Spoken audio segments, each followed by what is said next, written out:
남편과 친정 아버지는 쿵짝이 잘 맞습니다. 둘 다 성향이 비슷한 편이에요. 남편과 아버지는 각자의 사업을 하고 있는데 전혀 관계가 없을 것 같은 업종이지만 서로 협력하고 있어요. 아버지는 작은 전자회사를 운영하고 계시고 남편은 주식 컨설턴트로 일하고 계십니다. 남편과 저는 소개팅을 통해 만나게 되었는데 알고 보니 저희 아버지는 아시는 분이셨어요. 중간에 저희 아버지 회사 이름을 언급하자 남편이 크게 놀라며 아버지를 아신다고 했어요. 그분 알아요. 이번에 작은 기업들의 실적 분석을 위해 방문했었는데 회사 내부를 살펴볼 겸 알게 되었어요. 그 대표님이 아버지시더라고요. 어머, 정말 신기한 일이네요. 아버지가 어떤 컨설턴트인가요? 회사에 왔는데 그분이신가요? 우리가 2년 동안이나 친해진다니 이런 식으로. 가족과 연결되어 있을 줄은 몰랐는데요. 참 세상이 좁네요. 인연이 되어서 그래요. 소개팅 후 급속하게 친해지고 그 사람과 우리 아버지는 업무차 만나게 되었고 아버지와도 긍정적인 만남을 이어갔어요. 연애할 때에 우리 가족과 데이트를 하는 경우도 종종 있었고 우리 남편이 부모님께 엄청 잘해줬다고 칭찬했어요. 서로를 아주 긍정적으로 바라본 셋이었지요. 아버님 회사를 분석해보니 사업이 안정적이고 영업도 공격적이며 개발에도 열심히 하신다는 생각이 들어 투자할 가치가 있다고 느껴져요. 아버님의 사업 스타일이 좋아서 그래서 이번에 아버님 회사에 투자하기로 결정했어요. 어머, 그래요? 다행히도 자기가 잘 분석할 것 같다. 솔직히 말해서 난 아빠가 하는 것을 잘 모르지만 남편은 아빠를 매우 긍정적인 시선으로 바라보았다. 많은 것을 했었거든.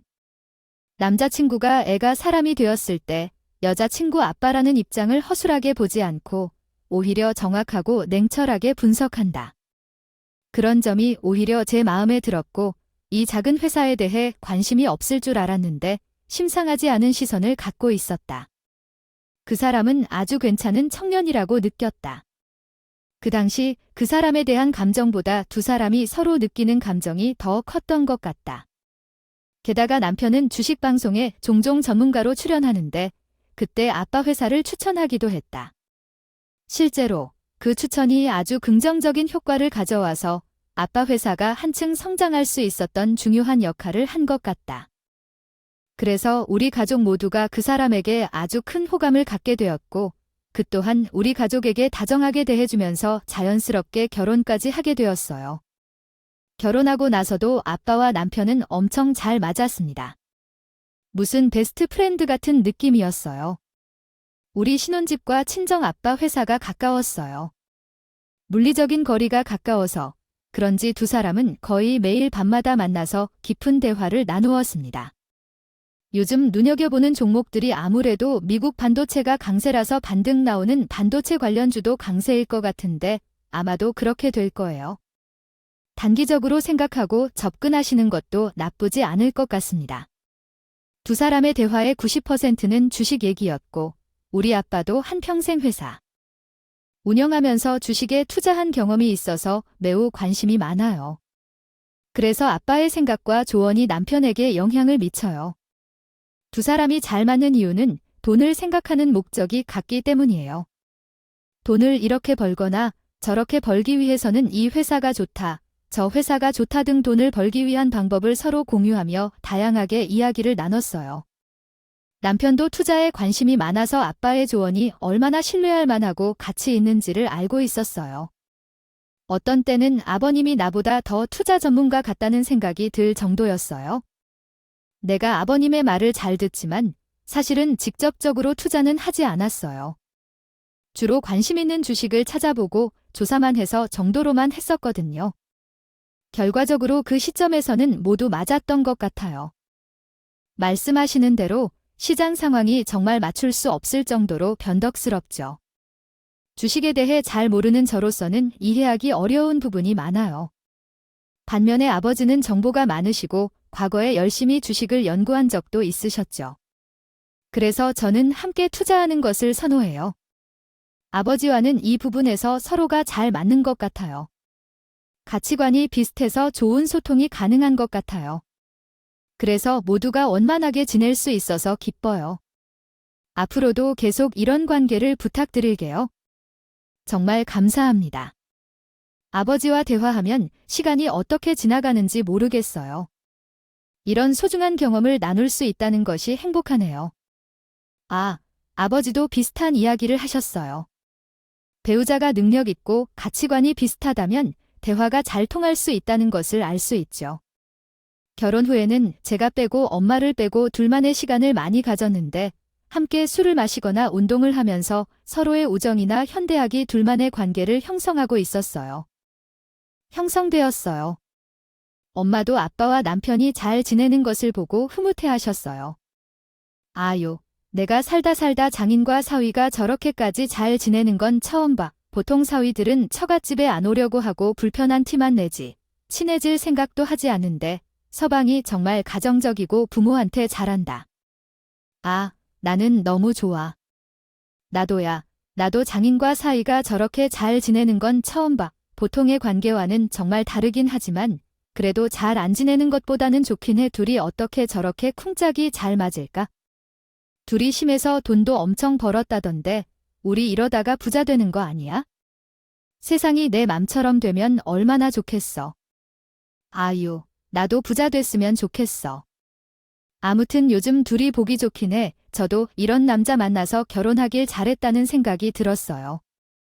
주변에 결혼한 친구들 보면 시부모님이 며느리들과 신경전을 벌이시면서 남편과의 사이가 좋지 않아지고 친정엄마도 사위를 좋게 보지 않는 상황이 되어버려 이런 일들을 보며 제가 복이 많다고 느꼈습니다. 지방에 계시는 시부모님도 전혀 나를 대해주지 않으셔서 내가 얼마나 결혼 생활이 재미있었을지 상상해보면 결혼을 잘한 것 같다는 생각이 들 정도예요. 장인과 사위가 매일 만나서 심도 있는 대화를 하고 주말에는 등산이나 배드민턴을 즐기며 지낸다는 것은 오히려 신혼인 제보다 아빠와 더 많은 시간을 보낸다는 생각이 들 정도로 서로 가깝게 지냈습니다. 그런 점들도 나쁘지 않았고 행복했어요. 남편에게 고마움을 느낍니다. 그런데 결혼한 지 약 2년 정도가 지난 때부터 서로의 관계가 조금씩 어긋나기 시작했어요. 아버지, 그게 확실하시다면 시작하죠. 이게 뭔지요? 저 방송에서 그것을 추천했던 이야기예요. 오늘 방송을 해야 하는데 이를 어떻게 설명하죠? 시청자들이 항의하며 난리 났대요. 주식 전문가라는 사람이 민간인의 말 한마디만 들어서 그것을 즉시 방송에 언급한다면 어쩌죠? 아, 자네가 하는 것은 자네 일이고 자네 얼굴을 걸고 하는 것이니까 좀 더 신중해야 하고 철저히 분석해야 해요. 이제 와서 내가 정답만 말하면 뭐 하겠어? 아버지의 말을 믿으세요. 확실하다고 깊게 생각하지 않아도 된다니까요. 아, 아버지가 추천해 주신 종목만 아니라면 100% 저에게는 큰 문제가 될 수 있어. 그건 자네가 해결해야 할 문제니까. 왜 나한테 이러는 건데? 아, 내가 죽으라고 한다면 죽을 테니까. 나는 더 이상 할 말이 없어. 자네가 알려준 그것 때문에. 해당 글을 문맥에 맞게 다시 작성하겠습니다. 어떤 종목도 기업 분석이 완전히 잘못되었다는 것을 나에게 알려주기 위해 고의로 그런 잘못된 정보를 전달했다는 거야? 그러니까 이런 식으로 나에게 전달한 이유는 뭔가요? 집에서 남편이 전화로 우리 아빠와 싸우고 있다는 소식을 들렸어. 아빠가 추천해준 종목이 수익률이 올라가는 대신에 하락했다는 거야? 아빠는 한 번도 틀리지 않았던 분석이 완전히 틀렸다는 걸 깨달았어. 그래서 아빠에게 따져보자고 해서 서로 감정적으로 너무 심하게 다투게 되었어. 나는 그 상황을 듣기만 하고 있었고 남편은 힘들게 출근을 해서 곧장 집에 돌아왔어. 보통이었다면 아빠를 만나러 들어갔을 텐데 상황이 그렇게 급격하지 않기를 바랐다. 오늘 보실 때 엄청 안 좋았어요.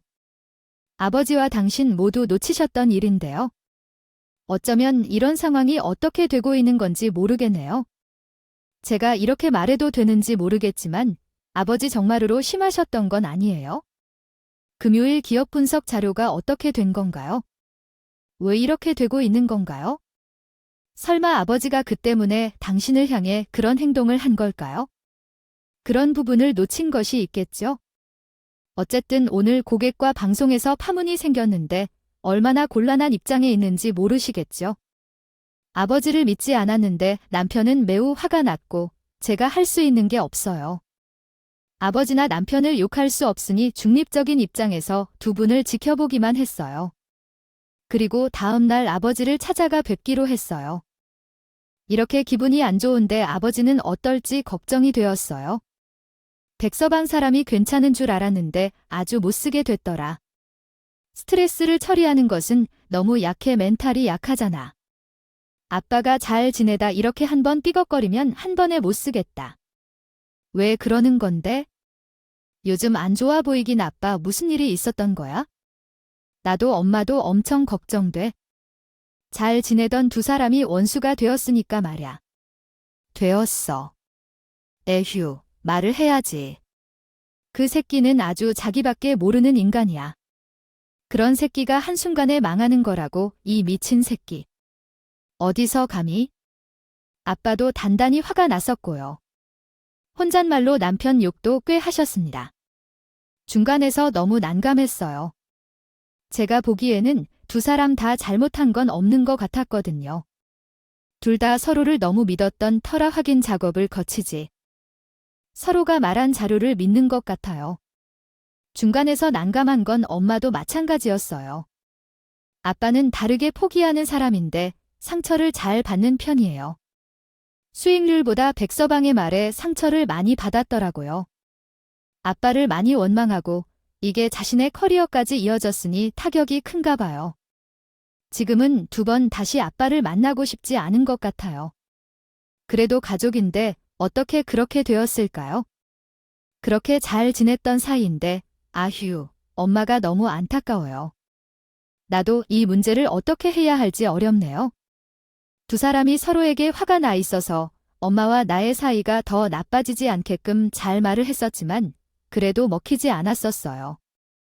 그렇게 냉전이 한동안 계속되었어요. 명절에도 계속되면서 집으로 가는 길에 시간이 있을 때 가곤 했습니다. 그때 우리 집으로 이사를 가야 할 때가 왔어요. 신혼집은 원래 남편이 총각 때 지내던 집이었는데 전세가 연장될 줄 알았는데 주인이 들어와서 거주하겠다고 하셔서 이사를 가야 했습니다. 그래서 이사 준비를 하려고 알아보니까 전세 가격이 올라서 이사 갈 수 있는 곳이 없었어요. 우리 집 재산은 다 남편 사업에 투자되고 있어서 돈이 얼마 남지 않았거든요. 그때서야 다른 곳에 투자하는 것이 좋을 것 같다는 것을 깨달았어요. 아무튼 그런 고민을 엄마에게 털어놓았어요. 아무래도 이사할 때 대출을 받아야 할 것 같아요. 매매는 너무 어려우니까 이제는 전세라도 가야 하는데 우리 예산으로는 부족해서 어쩔 수가 없어요. 집값이 왜 이렇게 비싸지고 결혼할 때 조금 더 힘들게라도 집을 사놓았으면 좋겠다는 생각을 많이 해요. 동네가 많이 오르긴 했어요. 집값이 예정대로 가겠죠? 하지만 일단 마음에 드는 집을 고르기도 어렵고 전세도 잘 나오지 않는다더라고요.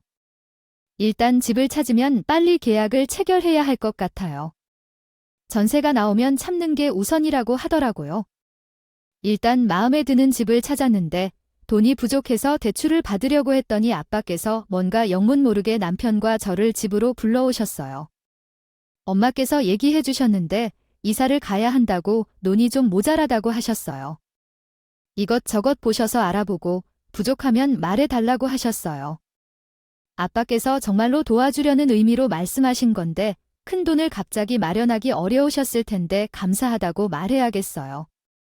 제가 왜 돈을 벌어내는지 우리 가족이 잘 살 수 있도록 도와주려고 돈을 벌어내는 거예요. 너희들 상황이 어려운 것 같다고 하잖아.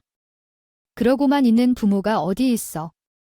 이 돈으로 집을 이사해서 천천히 생활하는 것도 고려해봐. 남편도 아버지의 말에 놀라서 매우 깜짝 놀란 표정을 지었어.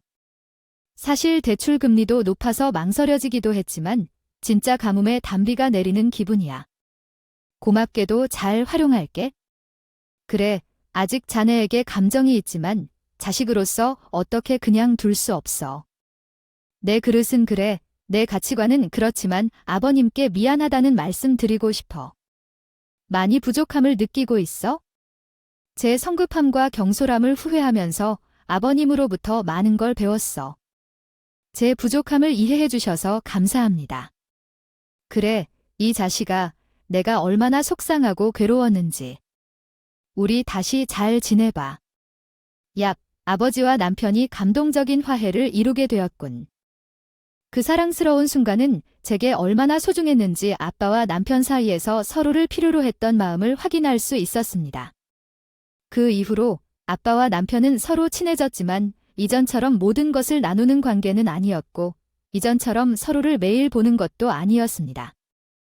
이제는 일주일에 한 번 만나면서 서로의 일상을 공유하는 관계가 되었고 주식에 대한 이야기를 하지 않았습니다. 이상하고 미묘한 감정이 있는데 그 감정이 아빠가 큰 돈을 벌게 된 후에야 무엇인지 알았습니다. 한날 아빠가 가족 모두에게 호텔 뷔페를 사주겠다는 게 내게 그것이라는 거예요. 아빠가 나한테 큰 축복을 주셔서 기분이 너무 좋아하셨어요. 앞으로 더 열심히 살아야겠다는 생각이 들어요. 아빠의 수익률이 300%라니 정말 놀라워요. 이번에 돈을 많이 벌었다는데 얼마 벌었는지는 나한테도 비밀이라고 해요. 정말 대단하죠. 와, 아빠가 300% 올랐다고. 그게 무슨 종목이었는지 궁금해서 알려주라고 했는데 아빠는 혼자만 알고 계셨더라고요. 주식은 조심해야 한다는 이야기도 들었어요. 사위 아들이 해주기는 했지만 조심해야 한다는 얘기도 듣고요. 그래도 아버님께서는 기쁨을 주시네요. 어떤 종목이었는지 궁금하다면 저도 이해하고 싶은데 돈을 많이 필요해서 좀 나눠주실 수 있나요? 아이 나보다 더 전문가라고 하셨지만 제가 너무 빨리 흥분해서 그랬어요. 부모님은 얻어 걸리는 일이 있으셨다면 제가 문제없이 수익을 올릴 수 있는 안정적인 종목을 아는 거라고 생각했어요. 제가 물어봐도 괜찮으세요? 알려주지도 않았는데 묘한 긴장 상태가 뭔지 아시겠죠? 아빠와 남편 모두 서로의 무기이자 약점이 될 수 있는 것은 공개하지 않은 채 서로 굳은 관계를 유지하고 있을 뿐이었습니다. 그렇게 아빠가 사주신 비싼 호텔 뷔페를 먹고 그곳에서 부모님과 헤어지고 각자 집으로 갔어요. 남편이 집에 돌아올 때 차 안에서 이렇게 말했어요. 아버지께서 나를 좀 경쟁 상대로 생각하시는 것 같아요. 나는 아버지 주머니를 훔치는 일이라도 해야 수익률을 올릴 만한 자금이 없어요. 만약 다른 곳에 투자해도 300% 수익률은 얻을 수 없을 것이고 나를 겸허히 생각하고 있을 것 같지 않아요. 자랑스럽게 시전하면서 바친 걸로 나를 억울하게 생각하는 것 같아요. 아버지는 왜 그런 것까지 할까요? 포기해도 괜찮았을 텐데 가족들에게 밥 사주고 싶었겠죠. 그리고 당신이 경쟁 상대로 생각하는 것은 조금 아니지 않나요?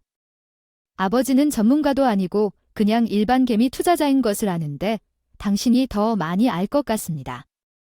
아버지도 그렇게 생각하지 않을 테고 수익을 봤다고 해도 동전주로 단타로 매매하여 수익을 올렸을 것입니다. 아버지를 알지 못하시다가 일부러 보여주느냐고요? 아버지 일이 잘 풀렸을 때 축하도 안 해주고 남편은 아버지를 까내리고 싶어 했어요. 현실을 부정하는 것 같았죠? 뭐가 어디에서부터 잘못된 것인지 알 수 없네요. 아버지도 마찬가지였는데요. 제 남편이 잘해도 배 아파한다고 했어요. 요즘 백서방은 돈을 잘 거래해요.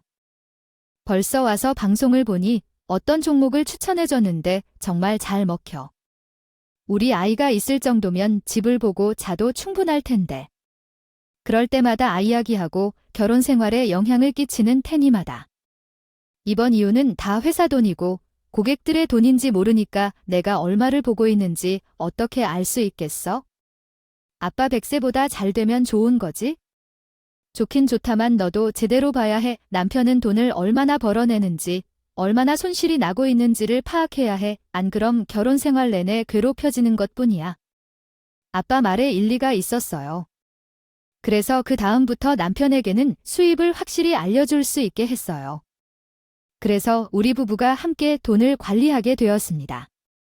그런데 남편이 직장은 아니고 투자로 돈을 벌어오는 방식이었어요. 그래서 매달 들어오는 수입이 일정하지 않았어요. 그러더니 남편은 밤늦게 더 바쁘다는 것 같은데 수익률이 계속 떨어지네요. 무언가는 더 열심히 하는 것 같은데 이상하게 성적이 나오지 않는 그런 증상이었어요. 남편에게 물어보기도 귀찮아하는 대답만 하길래 어떤 일이 벌어지고 있는지 조심스레 짐작만 할 뿐이었어요. 그러던 중 아빠랑 점심때 둘이서 식사를 하게 되었는데 아빠가 이런 말씀을 하셨어요. 백서방, 정신이 못 차리는 것 같은데? 요즘 추천하는 종목들도 다 고려하고 실제 수익률도 저조하지? 아이, 그건 어떻게 알았어? 요즘 무슨 일이 어려운지 무엇이 잘 안 풀리는지 매일 한숨만 나오네. 아빠의 눈에는 백서방이 정신을 잃었다고 보였어. 예전에는 성실하게 직접 기업을 분석하고 가치 있는 종목을 발굴했었는데 지금은 인맥 쌓기에 바빠 보였어. 아빠의 친구 중 최 대표를 아시죠? 그 친구가 전화를 해왔어요. 우리 사위에 관해서 뭔가를 얘기하려던 것 같더라고요. 투자회사 내 부인들을 만나 정보를 얻는 것뿐만 아니라 다른 투자 컨설턴트들의 정보도 얻으려고 합니다. 아, 지금은 맥사기에 바쁜가 해요. 보도구역 자남편은 결국 방송에서도 잔려 고객들도 급격히 감소하여 상황이 많이 나빠졌어요. 오늘 사무실 마지막 직원까지 다 나가버렸고 이제 사무실도 빼고 집에서 일하려는데 남아있는 고객은 없어요. 여보, 당신은 정말 찬란한 순간이 있었던 적이 있었어요. 그 순간이 짧지 않고 아주 오랫동안 빛났던 예전의 모습처럼 그런 경험을 한 적이 있을 텐데 당신은 발로 뛰고 직접 확인하고 머리로 생각하면서 그렇게 일을 했는데 지금도 그러고 있는 것 같아요. 그러나 자꾸 예상이 틀리고 분석이 틀리다면 그 분석 방식은 무엇이었나요? 내부인을 만나가면서 내부 정보만 믿는 것일까요? 투자한 적이 없어요. 남편은 아무 말도 하지 않았어요. 자신의 지난 선택을 후회할 정도로 큰 금액을 주식 투자로 벌었던 거죠. 그 회사 내부 정보를 입수했다는 소문이 있더라고요. 그래서 아버지도 혹시나 하면서 사위에게 말하지 못했던 거고요. 그 사실을 알게 된 후 남편은 자신의 인맥을 최대한 동원하여 내부 정보를 입수하려 했던 거예요. 그 방법은 효과가 없었어요. 남편은 내부 정보를 얻기 위해 내부인을 이용한 것으로 밝혀졌습니다. 그러니 손실이 크게 발생한 거죠. 남편 또한 자신의 결정을 후회할 것입니다. 결국 몇몇 직원들도 떠나고 사무실까지 비게 되었어요. 어느 날 엄마와 아빠가 반찬을 전해주러 왔는데 아빠가 남편을 보고 팩폭을 하셨어요. 내가 너에게 한 말이 뭐였는지 날렸나 봐. 나는 꼼꼼히 일하라고 했었지. 아니라면 이 직업에서는 소문이 퍼질 수 있으니 조심하라고 경고했고 성공과 실패는 한치의 차이라고 말했었는데 왜 이렇게 오만했냐. 속상하다면 말해줘. 그래서 무얼 원했는지 말해봐. 어째서 이 상황이 된 것인지 나는 어떻게 해야 할지 모르겠어. 아, 아버님이 잘 계신다는 건 알겠는데 그 훈계에 까닭 없이 왜 나를 무시했는지. 아빠도 참아야 했어야 했는데 속상한 마음이 컸어. 남편도 그냥 더두어서 상황이 더 나빠졌어. 아빠의 말에 참지 못하고 끼어들었더니 결국 남편이랑 아빠가 몇 살이야 계속 싸웠어. 이런 몰락이 어디 있어? 시어머니랑 며느리가 싸우는 건 봤지만 장인 때문에 이렇게 싸우는 건 보지 못했어. 건듣고 보지 못했던 남자 둘이 싸울 때 엄마와 저는 두 사람을 말리려고 했지만 역부족이었어요. 아랫집에 사시는 분들이 올라와서 함께 말려줬거든요. 두 사람의 얼굴이 빨개지고 흔들렸는데 남자들은 창피해하고 그 감정이 얼마나 피로했는지 짐작이 가시려나요.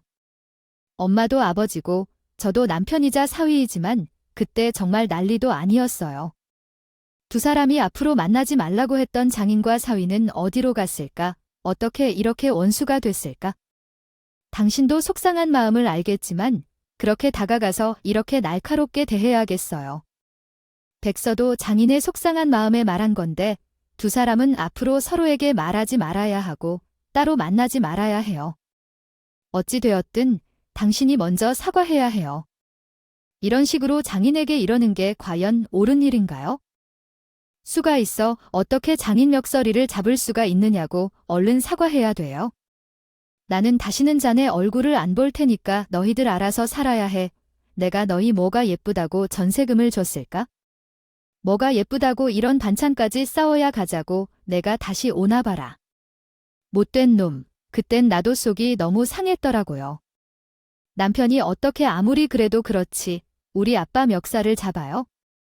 저도 화가 나서 남편과 냉정기를 갖고 있었고 남편은 또 자존심이 세서 자신이 잘못한 것은 모르고 저를 포함한 우리 가족들이 한 말에 꽂혀 계속 곱씹으며 화를 내고 있었습니다. 그때 별 생각이 다 들더라고요. 이미 막장을 본 것 같았을까 하고 이대로 이혼을 해야 하나 별 생각이 다 들었어요. 그런 생각을 하며 또 안 좋은 일이 터졌습니다. 아빠도 회사가 안 좋다니.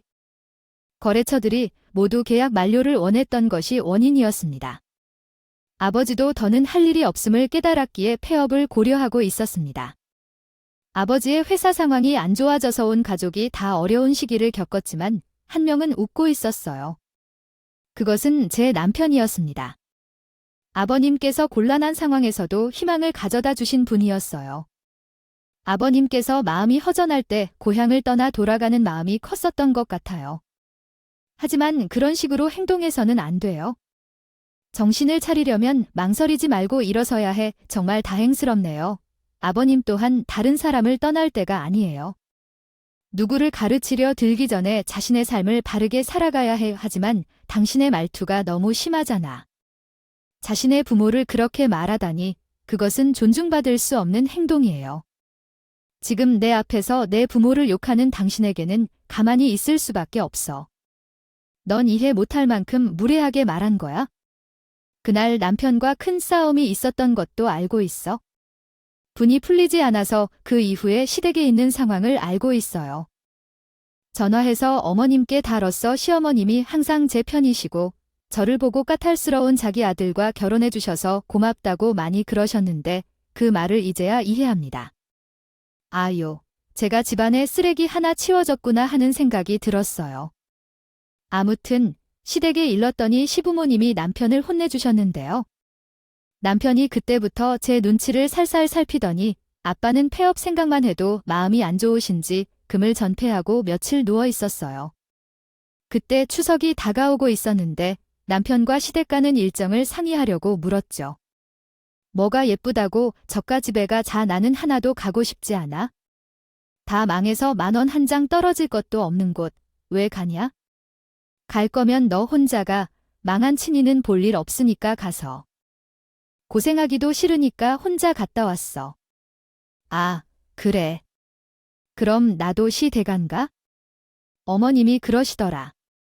어머님은 내 편이니까 남편이 헛소리하면 똑같이 해주라고 그랬어. 당신이 우리 집 안 가면 나도 시댁에 안 갈래. 각자 알아서 갔다 오자. 그러면 되겠네. 다음 날 또 시어머님한테 말해서 남편이 또 혼났고 결국 시댁에 들렀다가 그 다음 날 저희 집에 가기로 정하게 되었습니다. 이렇게 명절 때 가겠다고 엄마한테 알리려고 했어요. 엄마, 명절 때는 이렇게 갈 거고. 아빠는 요즘 어때? 아직도 누워 계시거나 밖이라도 나갔다 와야 기분 전환도 될 텐데 말이야. 요즘 아빠 어떻게 지내는데? 아빠 집에 누워 있긴 하네. 아빠 아주 바빠. 회사에 맨날 나가고 공장은 24시간 가동하고 있어. 아이, 엄청 바빠. 무슨 일이야? 무슨 일 있어? 어떻게 할지 막대하던 회사가 어떤 방식으로 살아난지에 대해 말씀드릴게요. 어머니께서 말씀하신 대로 아버지가 예전에 납품했던 전자제품 중 하나가 이번에 전기자동차의 부품으로 사용된다는 소식을 듣고 공장에서는 매우 바빠졌다고 해요. 게다가 엊그저께 아버지의 회사가 경기 반등을 한 것으로 나타났다는 소식에 작은 인터넷 방송에도 나왔다고 해요. 그 소식은 그날 밤 방송을 통해 전해졌고 저는 남편과 함께 저녁을 먹으며 TV를 보았는데 자연스럽게 남편도 방송에 끌려 시청하게 되었죠. 남편도 방송을 보고 당연히 놀랐고 아버지의 회사가 아니에요? 이게 무슨 소리야? 라고 말했어요. 아버지의 회사 이름이 상호도 바뀌었다고 하던데 폐업하지 않고 창업 이야기까지 했다는데 엄청 기뻐하는 것 같았어요. 그 회사는 아버지의 회사였나 봐요. 아마 기사를 몇 번 본 것 같은데 그는 아버지의 회사에 대해 설명하는 것으로 보였어요. 줄 몰랐어요. 지금 이럴 때가 아니에요. 지금 당장 아버지께 가보죠. 어서. 남편과 함께 가는 도중에 백화점에 들러서 양손으로 고기를 무겁게 들고 친정으로 향했습니다. 아버지와 화해하는 듯이 행동하면서 엄청 싹싹하게 대했어요. 웬일인지 싶었어요. 남편도 분석을 잘하는 사람이니까 알겠죠. 아버지의 회사는 이제 예전에 작은 전자계기 부품을 만드는 회사가 아니라 앞으로 밥 먹고 살 걱정 없는 큰 회사가 되었다는 것입니다. 그러나 얼마 지나지 않아 그 검은 속내를 드러냈습니다. 아버지, 그동안 정말 죄송합니다. 지난날에 굴욕스럽게 행동한 게 사실이에요. 이제 사과드리겠습니다. 죄송합니다. 그리고 부탁드리겠습니다. 이제 회사도 잘 운영될 거예요. 아버지, 아이를 회사에 앉혀주실 수 있을까요? 제가 다른 것들은 몰라도 분석하는 것은? 하나는 잘하잖아요. 가족끼리 같이 일하는 거 아니라네. 아이 그리고 자네는 본업이 있잖나? 업종이 날라서 안 돼 하던 일이나 잘해야 해. 그게 성공하는 거야? 남편은 아빠가 잘 되자 원래 하던 일도 잘 안 되고 힘들자. 아빠한테 한번 빌부터 볼 생각이었던 거예요. 하지만 아빠가 호락호락한 사람이 아니잖아요. 단칼에 거절을 했죠? 아빠한테 이제 와서 사과를 해봐야겠다 해도 뭐해요? 이미 버스는 떠났는데. 그런데 남편이 자식이 진짜 골 때리는 게 뭔지 아세요? 저희 사촌 오빠는 아빠 회사에서 말단 사원부터 시작해 현재는 대리로 일하고 있는데요. 사촌 오빠가 일하고 있는데도 불구하고 남편이 아버지랑 저 모르게 뒤에서 작업을 치고 다니는 걸 사촌 오빠한테 들킨 거예요. 이 망할 인간이 장인 몰아내고 자기가 사장 자리를 차지한다는 게요. 아빠 회사에 누구를 심어놨는지 거래처를 다 꿰뚫고 있다고 해요. 그리고 그 거래처마다 다 다니면서 앞으로 자기랑 얘기하면 된다고 하고 다녔다고 해요. 이렇게 하면 아빠가 저희 남편한테 자리 하나 내어줄 줄 알고 미리 약을 친 거죠. 이 얘기가 사촌 오빠 귀에 먼저 들어갔고요. 사촌 오빠가 남편한테 따끔하게 이야기를 했다고 해요. 내가 여기서 일한 지도 꽤 됐는데 당신같이 사악 사람은 보지 못했어. 어디서 사장 행세를 하고 다니는 거야? 그렇게 하면 사장님이 자리 하나 내어줄 것 같아. 버릇없게 뭐 하는 짓이야? 어이 형님, 나는 요 위에요. 사위 촌수로만 따져도 내가 형님보다 장인어른이랑 더 가까운 사이라고 저한테 다 생각이 있으니까. 참견하지 마시고요. 본인 할 일이나 하세요. 이렇게 일하는 시간에 농땡이 떼는 거야? 치지 말고요. 사촌 오빠가 남편과 말을 했지만 말이 통하지 않자 그대로 아빠에게 전했습니다. 한동안은 모른 척 조심하라는 충고와 함께 남편이 조종하는 조력자가 있는 것 같아 조사해보겠다는 말도 했습니다. 또한 마음을 단단히 먹으라며 미리 경고를 받았습니다. 아빠는 이 일에 아주 놀라셨고 무슨 일이 일어났는지 궁금했을 것입니다.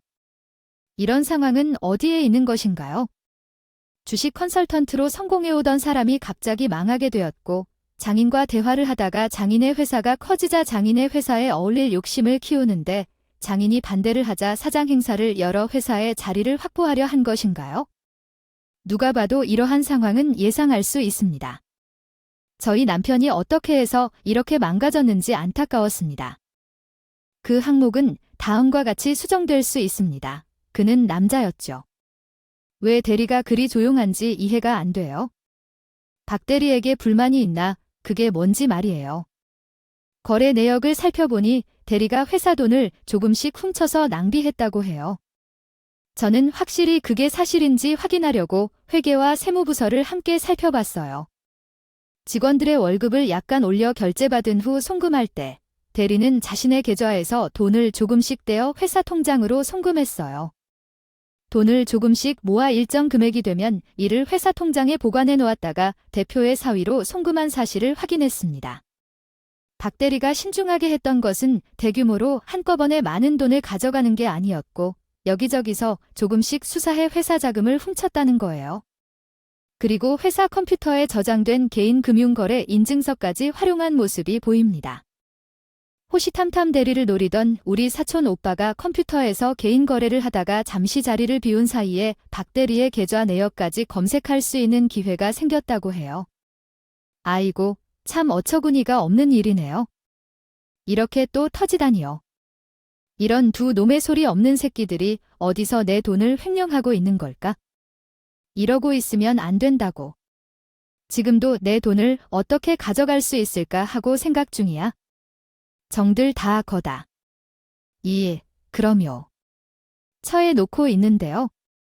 여기 장부와 송금 내역들이 다 있습니다. 고소하면 개인 통장 내역도 확인할 수 있을 거예요.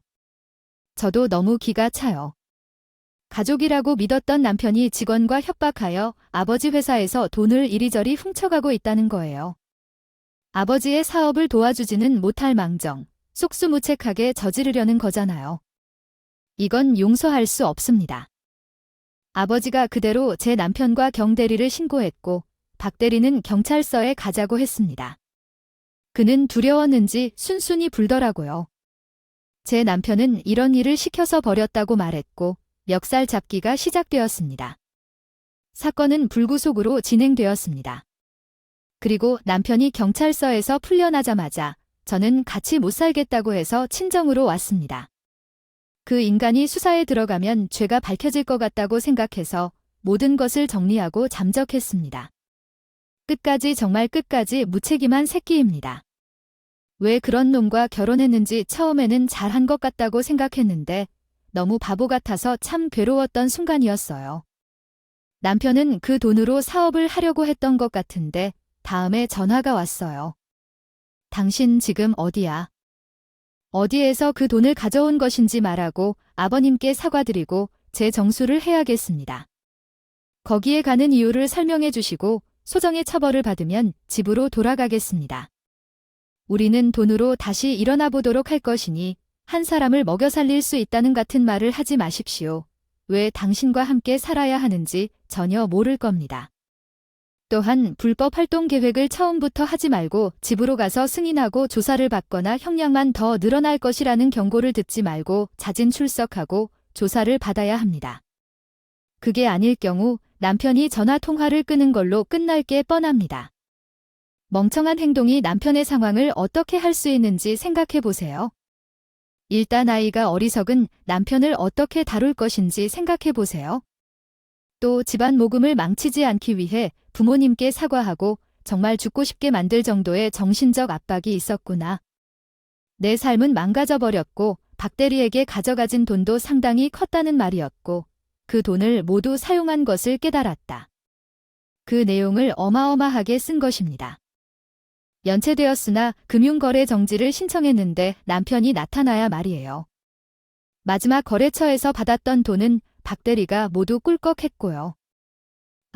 이건 좀 큰 일이에요. 아빠한테도 큰 타격이 될 거라 생각했어요. 아빠 회사 운영이 될 것 같아 박 대리 남편이 해먹은 돈이 상당한데 회사 괜찮아 위기야.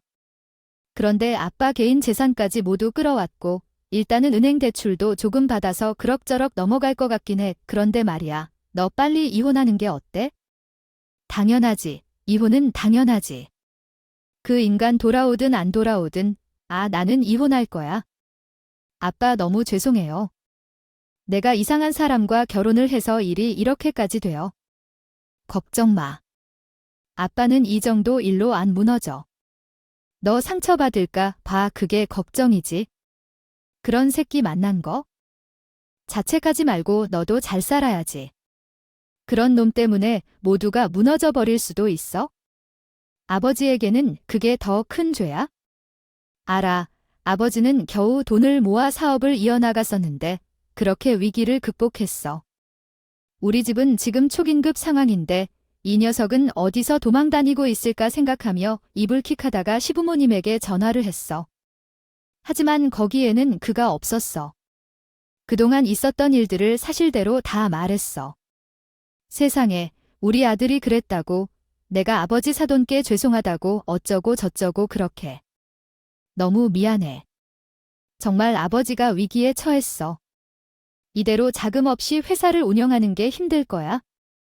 나 이렇게 말하자 시부모님은 아들의 죄를 조금이나마 덜어주기 위해 집까지 팔고 그 돈을 가져왔다네. 아버지와 같이.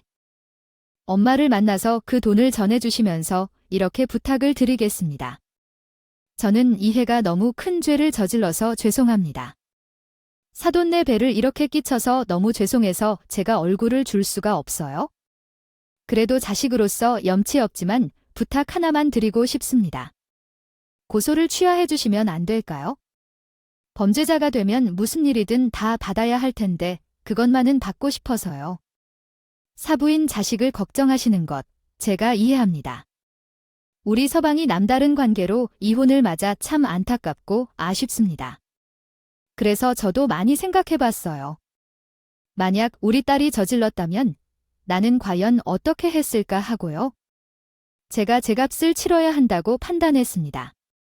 우리 자식을 그렇게는 키우지 말아야 한다고 생각해서 정당한 내가 치르게 하고 다시는 그러지 못하게 가르치는 것이 가장 중요하다고 봅니다. 부모의 역할은 이렇게 생각합니다. 이 돈은 가져가세요. 이 돈은 아들이 변호사를 고용해서 사용하고 우리는 비해도 받아낼 것이고 벌도 줄 것입니다. 그것이 백서방을 위한 일입니다. 시부모님은 엄청 울고 가셨어요. 아빠 말이 맞죠? 이건 쉽게 고칠 수 없는 병이 아니에요. 또한 쉽게 용서받을 수도 없는 일이고요. 결국 남편은 집을 나간 지 3개월이 되어서 전세금을 뺄 작정으로 집에 들어왔다가 잡혔습니다. 저한테 붙잡혔고요. 경찰에 신고해서 잡혀버렸어요. 아빠도 돈을 내놔. 남은 게 있잖아요. 어차피 금융거래가 다 막혀서 못 쓸 텐데 남은 금액이라도 내놔면 그 돈 다 썼을 거예요. 진짜 없어요. 나 조사해보면 알 거예요. 난 땡전이라도 하나 없어요. 그 많은 돈을 어디에 썼는지 당신은 알아요. 박 대리는 그렇게 말했습니다. 돈을 다 써서 징역을 살게 될 것 같아요. 당신도 마찬가지죠. 아, 박 대리 그놈. 그럴 줄 알았다. 명품으로 치장하고 다니는 줄이나. 이제 나도 그 돈을 다 썼어요. 모두 주식을 했는데 전해줄 테니까 그 돈을 다 잃었어요. 한순간에 아, 나도 이렇게 될 줄은 몰랐지? 상장 폐지되는 바람에 아유. 내가 왜 그랬지? 여보, 나한테 한 번만 도와줘라. 우리 부부잖아. 아버님께 말을 잘 들여서 나 고소 취하해주기로. 그래야 나도 일어나서 돈을 벌어서 갑시다. 아이 못 갈라지. 남편은 정신을 못 차린 것인지 계속 고소 취하를 외친다. 그때 경찰서로 아빠가 찾아왔고 남편이 아빠를 보자마자 오열을 하며 죄송하다고 무릎을 꿇고 빌었어요. 아버님 정말 죄송합니다. 제가 한 번 넘어져 보니 판단력을 잃은 것 같아요. 정말 죄송합니다. 한 번만 봐주세요. 네, 그 돈을 잘 썼지? 아, 내 돈을 훔쳐갈 때는 아주 신났었지? 아, 거래차에서도 자네가 앞으로 자기 대표가 될 거라고 그랬다며 신나게 놀랐으면 이제 죗값을 치러야 하는 거야? 아, 자네 부모님한테도 다 말을 했어. 자네 죗값을 치르게 할 거라고. 제가 그 돈 한 번에 다 갚아드릴 수 있어요.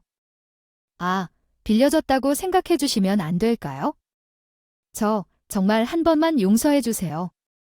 어참, 가당치도 않은 말 하지 말게 제 갚아줘야 해. 그래야 자네가 사람 될 거야. 징역을 살든 벌금을 물든. 아, 내가 저지른 제 남자다운 대가를 받아야 해. 저는 이혼을 준비했어요. 협의 이혼으로 빨리 그 인간이랑 갈라지고 싶었죠. 그런데 남편은 저한테 이혼 소송을 건다고 헛소리를 짓는 거예요. 제가 뭐가 그렇게 억울한 게 있어서 이혼 소송을 해야 하는지요? 거냐고 했더니 자기를 이렇게 방치해놓고 결혼 후에 돈을 벌지 못했던 것으로 소송을 한다는데 아유, 그래서 해보라고 했어요? 소송은 제가 걸어야지. 유책 배우자 주자인데 어떻게 저한테 소송을 걸까요? 가당치도 않은 말이죠. 게다가 남편한테 걸린 소송이 한두 개가 아니에요. 아빠 회사에서 소송을 걸렸지?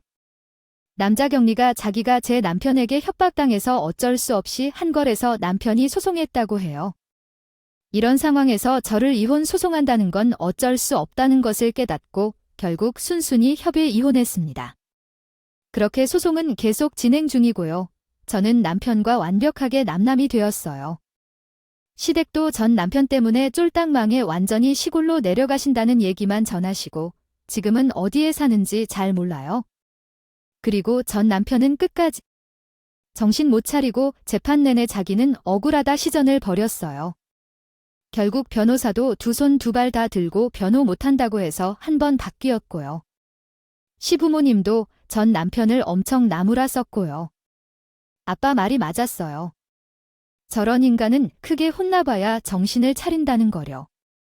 전 남편이 그렇게 나올수록 아빠도 끝까지 저 인간 벌 주겠다고 더 악착같이 빙해 결국 재판에서 승소했다. 일이 어떻게 해서 이렇게 진행됐을까? 결혼한 지 얼마 안 됐을 때 전 남편과 아빠가 다정했던 모습을 떠오르면 정말 같은 사람이 맞나 싶을 정도로 너무 최악의 시나리오가 진행된 것 같아서 안타까워요. 그러면서 본분을 잊으면 안 된다 생각을 했습니다. 여러분도 자신의 가치관, 자신이 중요하게 생각하는 어느 순간에도 나태해지지 말고 자신을 믿고 살아가길 바랍니다. 제 이야기를 들어주셔서 감사합니다. 후배들에게 전하는 결혼 생활 이야기입니다.